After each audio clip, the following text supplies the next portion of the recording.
میرے بھائیوں اور دوستو، اس وقت ساری دنیا کے انسان، کیا کافر کیا مسلمان، وہ منچاہی زندگی پر چل رہے ہیں۔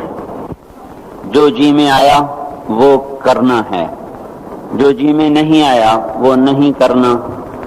اپنی من چاہی زندگی کا دستور یہ گزشتہ 300 سال سے باطل کی محنت ہوتے ہوتے ہوتے وہ ہمیں اس وقت یہاں تک پہنچا چکے ہیں کہ ہم اللہ کی ذات سے اثر لینا یا اس کے رسول سے اثر لینا یا آخرت سے اثر لینا، یہ ہمارے دلوں میں یا مٹ چکا ہے یا بہت دھندلا ہو چکا ہے۔ یعلمون ظاہرا من الحیات الدنیا، بس یہ فیصلہ باد کے 4 دن ہی ہمیں اچھے لگ رہے ہیں۔ وہم عن الآخرۃ ہم غافلون، اور موت کے بعد جو آنے والی زندگی ہے اس سے یہ سارا جہان غافل ہے۔ اور یہ کائنات اللہ کی ہے، یہ زمین اللہ کی ہے، عرش فرش اللہ کا ہے۔ یہاں وہ ہوگا جو اللہ چاہتا ہے، یہاں وہ نہیں ہوگا جو دنیا کے بادشاہ چاہتے ہیں، صدر وزیر فوجیں چاہتی ہیں، بلکہ ان الامر کلہ للہ، ساری حکومت وہ اللہ تعالیٰ کے ہاتھ میں ہے، اور وہ من قبل ہے شروع سے، اور من بعد ہے آخر تک، ہمیشہ تک۔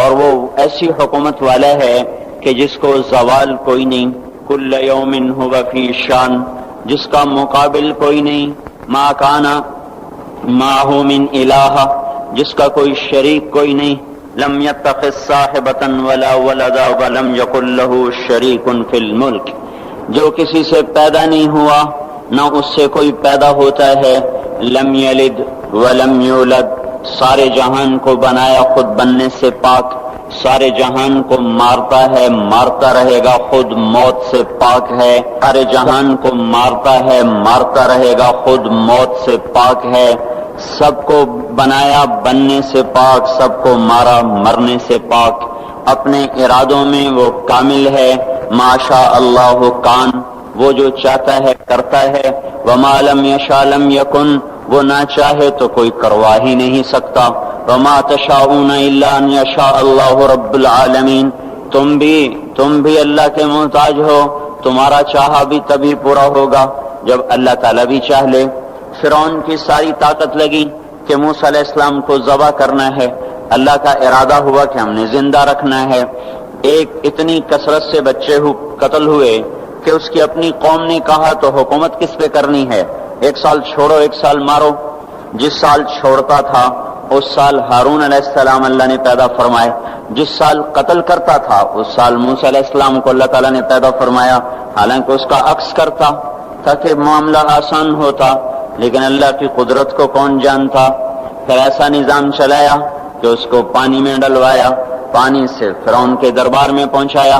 موسیٰ علیہ السلام کی والدہ غمگین، جب یہ دریا میں ڈالوں گی یا ڈوبے گا یا مرے گا، اور اس سے بچانا چاہتی ہوں تو اس موت میں جا رہا، تو اللہ تعالیٰ نے ارشاد فرمایا فَإِذَا خِفْتِ عَلَيْهِ فَأَلْقِيهِ فِي الْيَمِّ، اسے سمندر میں دریا میں ڈالو، وہ دریا اسے کہاں لے جائے گا، فَلْيُلْقِهِ الْيَمُّ بِالسَّاحِلِ، وہ دریا اسے ساحل پہ پھینکے گا، وہاں سے کیا ہوگا، يَأْخُذْهُ عَدُوٌّ لِّي، میرا دشمن فرعون پکڑے گا، وَعَدُوٌّ لَّهُ، اس کا بھی دشمن ہے، اس کو پکڑ لے گا۔ تو موسیٰ علیہ السلام کی والدہ کے جی میں آیا، یا اللہ جس سے بچانا ہے وہی اس کو پکڑے گا تو یہ بچے گا کیسے، وہ تو اس کو دیکھتے ہی ذبح کرے گا۔ تو اللہ تعالیٰ نے ارشاد فرمایا لا تخافی ولا تحزنی، نہ اس کی موت کا غم کھا، نہ اس کی موت کا خوف کھا، نہ اس کی جدائی کا غم کھا، انا رادوہ الیک، تو دیکھے گی میں اسے واپس تیری گود میں لوٹاؤں گا، وجاعلوہ من المرسلین، تیری زندگی میں میں اسے رسول بنا دوں گا۔ یہ دونوں کام تو دیکھ کے مرے گی، اس سے پہلے نہیں مر سکتی۔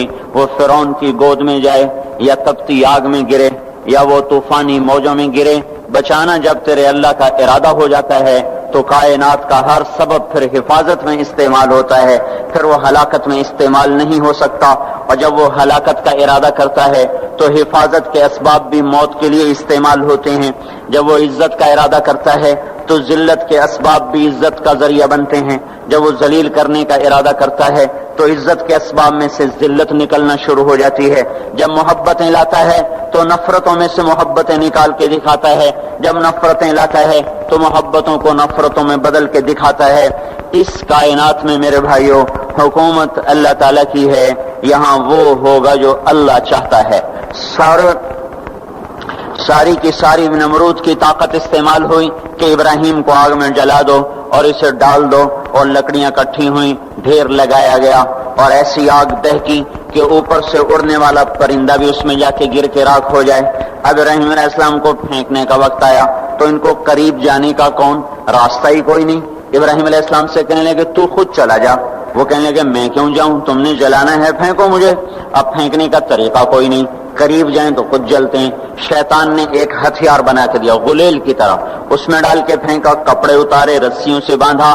جب ہوا میں اڑے تو جبرائیل دائیں طرف آ گئے اور پانی کا فرشتہ بائیں طرف آ گیا. یوں جا رہے، درمیان میں ابراہیم علیہ السلام، ادھر جبرائیل، ادھر پانی کا فرشتہ.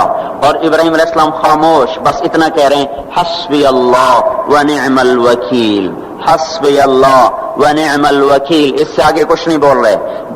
اور ادھر پانی کا فرشتہ اس انتظار میں ہے کہ ابھی اللہ تعالیٰ فرمائے گا پانی ڈالو، آگ بجھاؤ. جبرائیل اس انتظار میں ہے کہ یہ مجھ سے کچھ کہیں تو میں آگے کروں. تو جب دیکھا کہ ابراہیم بولتے ہی نہیں ہیں تو وہ بے قرار ہو گئے کہ یہ تو جائے گا تو جل جائے گا. جبرائیل بھی تو یہی جانتے ہیں کہ آگ جلاتی ہے. کہنے لگے ابراہیم آپ کو کوئی ضرورت کوئی نہیں. تو فرمایا اما الیک فلا، ضرورت ہے پر مجھے تیری کوئی ضرورت نہیں. اما الی اللہ فنعم، بے شک اللہ کا ضرور محتاج ہوں پر تیرا محتاج کوئی نہیں. جا رہے، جب جبرائیل سے بھی نظر ہٹ گئی اور پانی کے فرشتے سے بھی نظر ہٹ گئی تو اللہ تعالیٰ نے براہ راست آگ کو حکم دیا نار کونی بردن وسلام علی ابراہیم، اے آگ ٹھنڈی ہو جا سلامتی کے ساتھ میرے ابراہیم پر. تو اللہ جل جلالہ نے ایسا ٹھنڈا فرمایا، اس کی گود کو ایسا، اس کے شولوں کو گود بنا دیا. شولوں نے ابراہیم علیہ السلام کو گود میں لیا جیسے ماں بچے کو چارپائی پہ لٹاتی ہے، ایسے آرام سے انگاروں پہ بٹھا دیا. آگ کو شفاف بنا دیا، یہاں تک کہ ابراہیم علیہ السلام کا باپ آزر جو جانی دشمن اور قتل کے در پہ، جب اس کی نظر پڑی تو اس کی زبان سے بھی بے ساختہ نکلا نعم الرب ربک یا ابراہیم، اے ابراہیم تیرے رب کے کیا کہنے، کیا ہی زبردست ہے تیرا رب. میرے بھائیوں